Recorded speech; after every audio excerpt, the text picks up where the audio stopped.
नमस्ते दोस्तों, मेरा नाम मोहम्मद बिरादर। मेरे इस चैनल में आप सभी का स्वागत है। आज एक बहुत ही इंपॉर्टेंट सब्जेक्ट हम चर्चा करने जा रहे हैं, उसके बारे में हम बातचीत करने जा रहे हैं। वो सब्जेक्ट है क्रॉप इंश्योरेंस। हम सब जानते हैं कि हेल्थ इंश्योरेंस है, लाइफ इंश्योरेंस है, लेकिन ये क्रॉप इंश्योरेंस क्या है, फसल बीमा क्या है, इसके बारे में हम चर्चा करेंगे। देखिए, अभी हम जानते हैं सब, लाइफ इंश्योरेंस मतलब हमें कुछ हो जाता है हमारे लाइफ को, तो उसका इंश्योर करती है लाइफ की, उसके पैसे मिलते हैं हमको।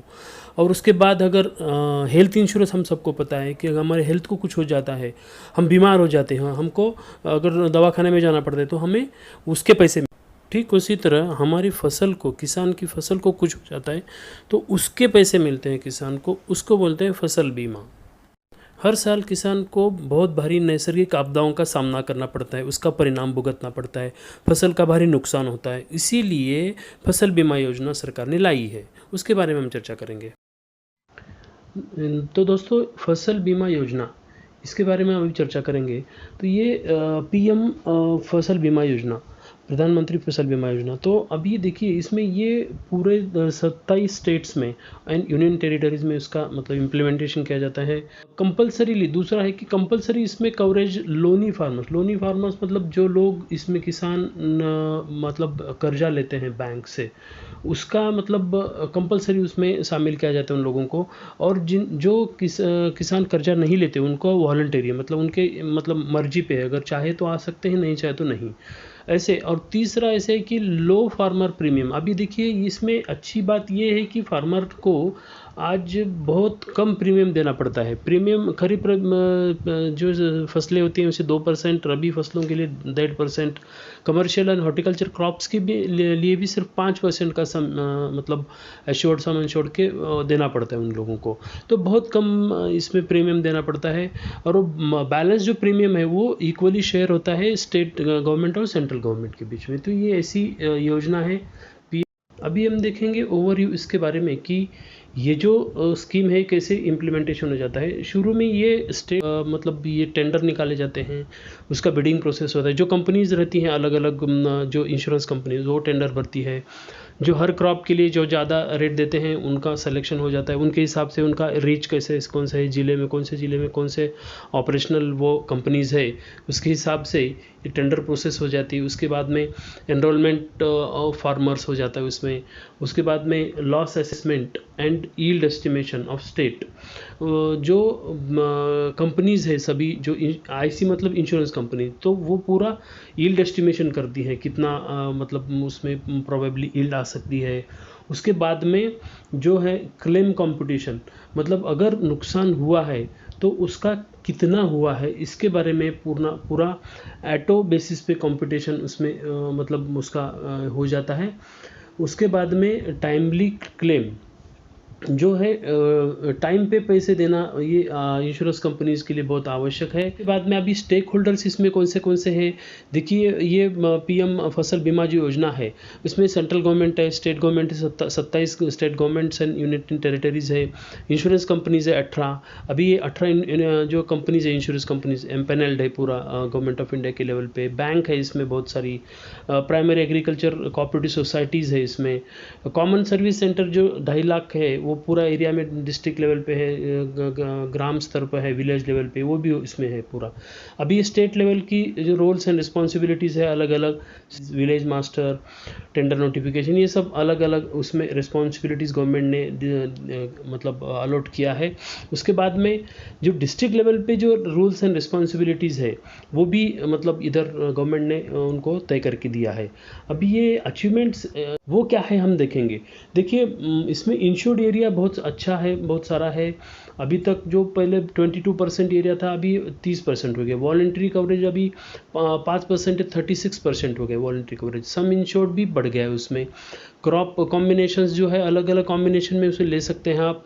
टेक्नोलॉजी भी इंटरवेंशन उसमें बढ़ गया है। देखिए एग्री ऐप के थ्रू, क्रॉप इंश्योरेंस ऐप के थ्रू भी आप उसको रजिस्ट्रेशन कर सकते हैं, ये भी उसमें अभी डेवलपमेंट हुई। की provisions under revised operational guidelines, अभी नए कुछ गाइडलाइंस आए गवर्नमेंट ऑफ इंडिया ने दिया है, उसमें सुधारणाएं बहुत सारी की है गवर्नमेंट ने। तो रियल टाइम डाटा जो अभी रहेगा उसमें वही उसमें रहेगा क्योंकि अभी इसमें सबसे इम्पॉर्टेंट है कि जो अभी उधर आपका नुकसान हुआ है उसका इमीडिएट आपको remote sensing technology and satellite data के आधार पर उसका एनालिसिस करना बहुत आवश्यक है।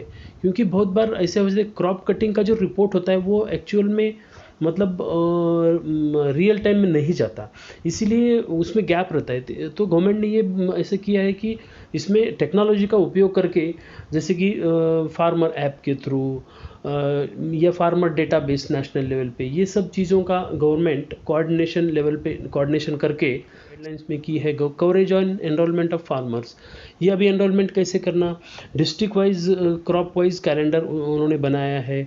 उसके बाद में मैंडेटरी आधार कार्ड जो है मैंडेटरी बनाया है लोगों के लिए। कॉमन सर्विस सेंटर के थ्रू आप उसको रजिस्टर कर सकते हैं। या फिर हाँ, इसके बाद हम देखेंगे process flow of Loni farmer application. अभी जो लोन लिया जो फार्मर ने, उसका जो सीजनल एग्रीकल्चर ऑपरेशंस लोन होता है वो लोन होता है। तो उसमें जो बैंक होती है किसान क्रेडिट जो लेता है लोन सैंक्शन, उसको गारंटी दे। अभी मैं इसके बाद में वीडियो में आपको बताऊंगा कि ये प्रोसेस कैसा है। तो प्रोसेस ऑफ फार्मर एप्लीकेशन, इसमें पूरा रियल टाइम बेसिस पे जो डाटा आपके CSC पे आएगा, डाटा एंट्री होगी, उसके बाद में वेरिफिकेशन ऑफ एप्लीकेशन होगा, generation of the application number होगा, उसके बाद में अप्रूवल होगा एंड उसके बाद में आपको पॉलिसी जनरेट भी की जाए उसी टाइम में की जाएगी।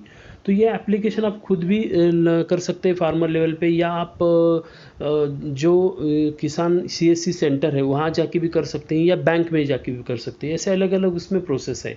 अभी क्लेम सेटलमेंट, जो आपका अगर नुकसान हुआ है क्रॉप का, तो क्लेम सेटल कहाँ हो जाता है? क्लेम सेटल ऑनलाइन भी किया जाता है। उसका बहुत बार क्लेम प्रोसेसिंग जो होती है वो उसका पैसा आपके अकाउंट पे डायरेक्ट ले आ जाता है, लेकिन उसका जो इनका रिपोर्ट गवर्नमेंट से सबमिट करना पड़ता है, उसके बाद में ही आपको क्लेम सेटलमेंट मिल जाती है। तो यहाँ मैंने इन्हें प्रोसेस दिया है। Provision of auto approval from farmers applications, उसका भी एप्लीकेशन करना पड़ता है आपको। फिर बाद में आपको अगर वो टाइम पे नहीं मिला तो 12% का इंटरेस्ट आपको इंश्योरेंस कंपनी को देना पड़ता है। ये भी बहुत इंपॉर्टेंट पॉइंट उसमें है।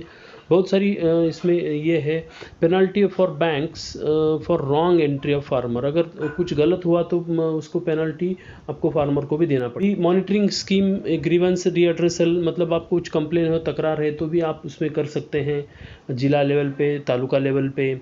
इसमें पेनल्टी प्रोविजंस भी है बहुत सारे, टेक्निकल सपोर्ट, कैलामिटी हिट जो एरियाज़ है, क्लेम सेटलमेंट बहुत अच्छी तरीके से अभी कंपनियां कर रही हैं, उसका हिसाब यहाँ दिया है। अभी जो स्ट्रेंथनिंग किया जा रहा है, जो मतलब उससे बढ़ावा देने के लिए क्या क्या करना चाहिए, वीकली जो रिव्यू मीटिंग है इंश्योरेंस कंपनी के साथ वो अरेंज की जाती है।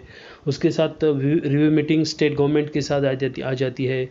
जो इंश्योरेंस कंपनी के साथ रिव्यू मीटिंग में डे टू डे बेसिस पे की जाती है। वेब बेस्ड मॉनिटरिंग सिस्टम, जो कंप्यूटर बेस्ड पूरा मॉनिटरिंग उसका हो जाता है। Steps to increase accountability of insurance companies, insurance company की अकाउंटेबिलिटी के लिए बहुत सारी स्टेप्स गवर्नमेंट ने लिया है यहाँ। तो इसमें एक्नॉलेजमेंट ऑफ रिसिप्ट जो दी जाती है पोस्ट ऑफिस के थ्रू। अभी जो आपको कोई जगह तकरार हो जाती है कुछ, तो उसका भी रीएड्रेसल डिस्ट्रिक्ट लेवल पे अभी हो सकता है उसमें। तो ये बहुत सारी नए इनिशिएटिव्स हमारे गवर्नमेंट ने लिया है। तो दोस्तों ये मतलब एक्सप्लेनेटरी वीडियो है, उसका मैं नेक्स्ट वीडियो में इसका प्रोसेस मैं आपको दिखाऊंगा।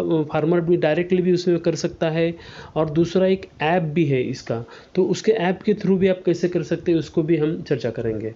तो thank you for watching this video. दोस्तों ये मेरा यूट्यूब चैनल आप ज़रूर सब्सक्राइब करिएगा, और कमेंट बॉक्स में आप जो कुछ आपके प्रश्न हैं वो ज़रूर आप लिखिएगा। तो थैंक यू।